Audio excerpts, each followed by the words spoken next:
Hey Nathan, there's a new Mazda that's coming to America. And it's just like my very favorite Mazda, the RX-7.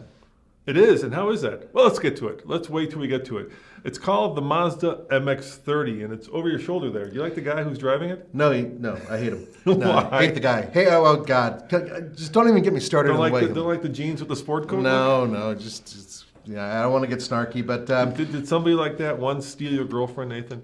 I stole his girlfriend. Oh, there we go. There you go. Now, here's the thing about this vehicle is that it is an all-new first attempt by Mazda to bring an electric vehicle to the United States. Keep in mind, guys, Mazda is a small company. They don't have the resources that like Toyota or actually Tesla now has, because obviously their stock is through the roof. So it's taken them a while, but they got there. They first introduced it in Europe, so it's been around in Europe for a while, but now it's coming to only California, unfortunately.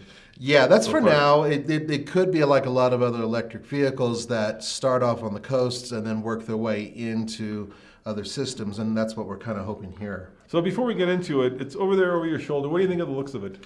I actually don't mind the looks of it, but I do have a problem, and that is if you look real carefully, guys, you're going to notice that it actually has a small clamshell door in the back. And clamshell doors are an issue for a lot of people, and I think it might turn off a few buyers. Yeah, the RX-8 was, of course, the last Mazda with a clamshell door.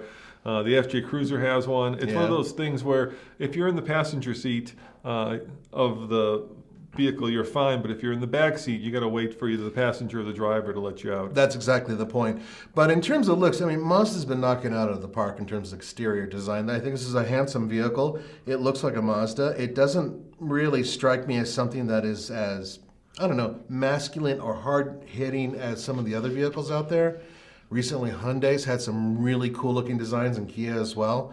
But for their very first electric vehicle, I think they've hit a lot of points that are important to American consumers. Everybody's driving a crossover. All right, I'm going to put you on the spot. So what's the other car that has a clamshell door and is very similar to this? Because this is available in two versions, right? The all-electric or one with a Rex, a range extender. So what's this like? The BMW i3. Exactly right. Very similar. Ah. Very similar. I suspect, we don't know pricing yet, but I suspect it'll be much cheaper. So let me give you some of the details. It's got a single motor front wheel drive, so no all-wheel drive. Right. 144 horsepower, 200 pound-foot of torque. Is that enough? For a fairly small, lightweight vehicle, this doesn't look like it's that much bigger than, say, a Mazda CX-3, so it might be enough. It's got a 35.5 kilowatt hour battery. Keep in mind, let me put that in perspective, like a typical Model Y Tesla might have a 70 kilowatt hour battery. So My Nissan Leaf has a 30 kilowatt hour battery. yeah, so it's in that range. In terms of Japan and European WLTP cycle range is about 124 miles of range, which a lot of people will kind of think is not enough. What do you think? Well, it can be enough if it has a range extender. Which it does. Which it does. Which it does. Level 2 and DC fast charging capable of up to 50 kilowatts. Like once again, I'm going to use a Tesla because it's kind of the benchmark. It can go up to 250 kilowatts. So much faster charging. 50 kilowatts is okay. Charge time 36 minutes to 80% of the battery. And Mazda is partnering with ChargePoint to offer charging support in the U.S. customers, for U.S. customers. So basically, you'll be able to use ChargePoint. That's actually a really good idea. ChargePoint's one of the larger purveyors of external chargers in the United Electrify States. America, and Yeah. of course Tesla's supercharger network, which Right, you right. won't be able to use. ChargePoint is quite big, and so that's good that they're partnering with them. The thing about this vehicle is that range is pretty limited, and it's like good for city driving, I suppose. Yeah, it's an urban vehicle. But if you need that extra range, they do have something, and it's what I like to consider pretty revolutionary. Yeah, let's talk about that. It's, of course, the one with the Rex or the range extender. And in the BMW, the range extender is a little 660cc Kimco. Scooter engine, basically. Yeah, exactly. But in the Mazda, being a Mazda, what is it? It's a rotary motor. How cool is that? Yeah, it's a little tiny one, too. A little tiny thing. The thing about rotaries, a lot of people are on two different sides about rotaries. Some say they're not efficient enough. Some say they are because they're so small, and with that small displacement, you can produce a lot of power. And I think that that's the direction they're going with this. They have a very small rotary range extender available for the MX-30. Yeah, I'm actually really interested in that. It doesn't drive the wheels; it only powers the battery. Yep. So just like the BMW i3, and then may not be available at launch. Nathan, Mazda says the MX-3 will begin the introduction of additional electrified models, including a rotary range extender. So it may not be available initially. So where is it and when is it, Nathan? Where is it? Well, it's going on California. sale in California. Yeah, obviously. And pricing isn't available yet, but the MX-30 will technically reach American shores and go on sale in California this fall. Now, I've read some of the reviews. It's obviously already been introduced in Europe, and some of the people in Europe aren't wowed by it. And I'll tell you why, and then I'll let you decide whether you think this is a problem.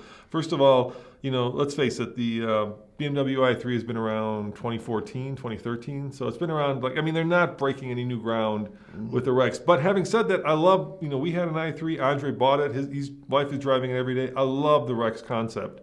It's cool because it solves that problem of not having to actually recharge it every night. And if you forget, you can just go to the gas station, fill it up, and then the Rex will charge the battery as you go along. Now, that's the good news. The bad news we found out with the BMW, and we don't know if this will be the same issue with this one or not, is once you run out of juice, right, the Rex isn't powerful enough to actually give you enough charge to make it, if you're in the mountains here, Tommy and I drove it to Keystone up from Georgetown on I-70. Dude, we were doing, I'm not joking, 24 miles an hour. And then up Loveland Pass, running only on the Rex, we were doing 16 miles an hour.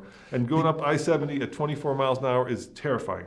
So, and the reason why is because the little gas engine has to power the batteries and just make enough extra juice to not only power the vehicle, but also maintain a certain amount, because it has a brain saying, I can't run completely out of electricity. If I do, I can pretty much destroy my internal systems and whatnot, right? Yeah, So, and then the other problem with the i3 with the Rex was they brought it in here, and in Europe, you could actually, and they did a software patch, so you couldn't do this, but it's kind of a pain in the butt. Basically, what the EPA wanted them to do, or maybe it was CARB, I don't want to, talk out of turn, because they were in California as well. They wanted them to mainly be electric cars to get that tax credit. Right. And so what they said was you can only use, I think the thing had like a 2.6 gallon tank, but you can only use like 1.8 gallons of it, which, got you maybe 50 miles on a full tank. So while, let's say the one we had was the early model, so it had like 50 miles of electric range and 50 miles of Rex range, that's only 100 miles. Yeah. So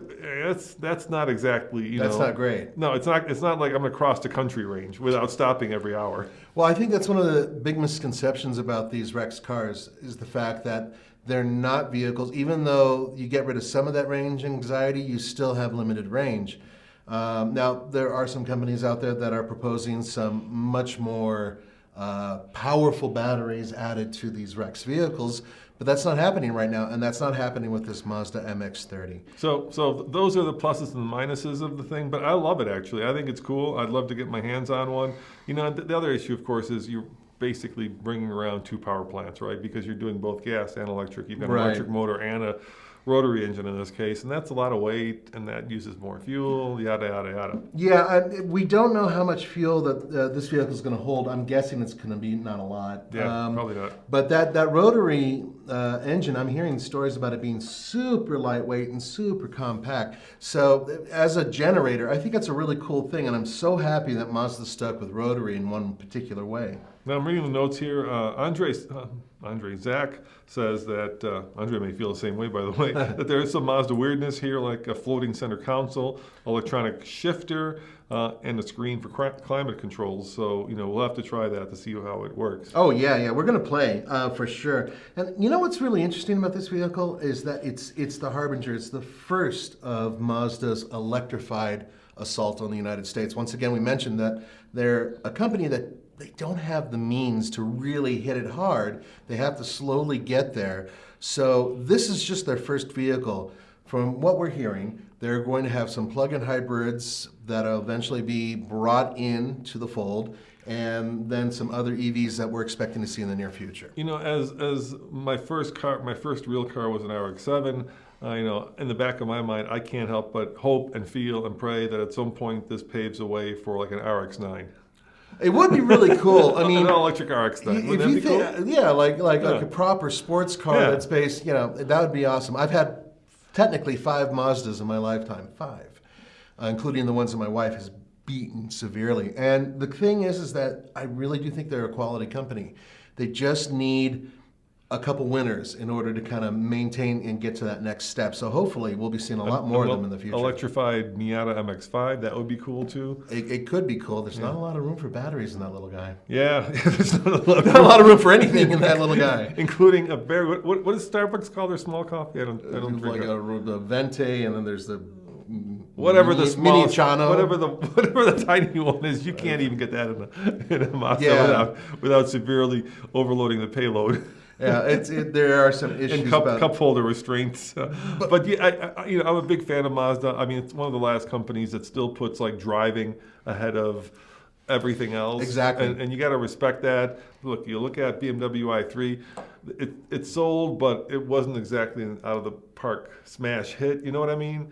And so they're kind of following in that same. But they're not as polarizing in design. This is a much more tame design. I think people will be a little bit more hit. I'm looking at it now, and it looks a little bit Italian. It's got a little bit of that kind of Italian pizzazz in my mind, which is a good thing, especially that ABC, the C pillar is kind of cool, right? The way it comes back. It reminds me a little bit of the Abarth in some ways. The Fiat 500 Quinto.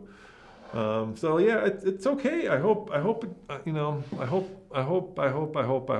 That's all I can say. One thing I do hope, before we close this out, I really do hope that with these crossovers that we're starting to see from these companies that are electrified, I want to see all-wheel drive ones too as an option. And this one is not all-wheel drive, so I'm a little frustrated about that. And I really but they hope have all-wheel drive options now. I mean, Dave Coleman, one of the engineers there, who we know very well, has done some of the best all-wheel drive systems on any small crossover. And there's no debate there. So Yeah. the question is, what is Mazda going to do about that? And I think we'll see in the future. But once again, they have to take it really easy, progressively. And I think for them, this is a test to stir up the waters and see how it goes. You think they're dipping the toe in the pool and see if the water is warm? That's exactly what I think. Yeah.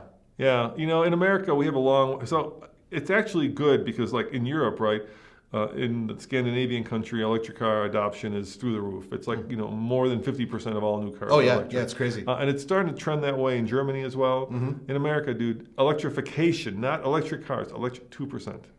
Yeah. 2% of the car market. But if you look at what's currently going on with the government incentives and everything else that are starting to kick into high gear, that's supposed to expand. I'm saying at least they get it on the ground floor. In Europe, it may be too late. Yeah, that's true. In Europe, it's like people have already picked their brands, and Volkswagen is rolling out the. They've already got the royalties. Yeah, all that stuff. And Mazda's kind of coming late to the game, but here you're still kind of in fresh fields. So hopefully, you can get your youthful Mazda fans on board before Hyundai or Kia or Volkswagen grab them.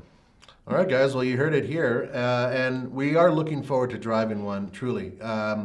I think it's a good-looking car, and I'm really hoping it's as fun as it looks. Can I stuff you in the back? No. That's what Tommy's for. Tommy can fold himself like a grasshopper. No, I'm not going to the backseat of this thing. Hell no. All right, guys. There you have it. See you guys next time. Ciao. Bye-bye.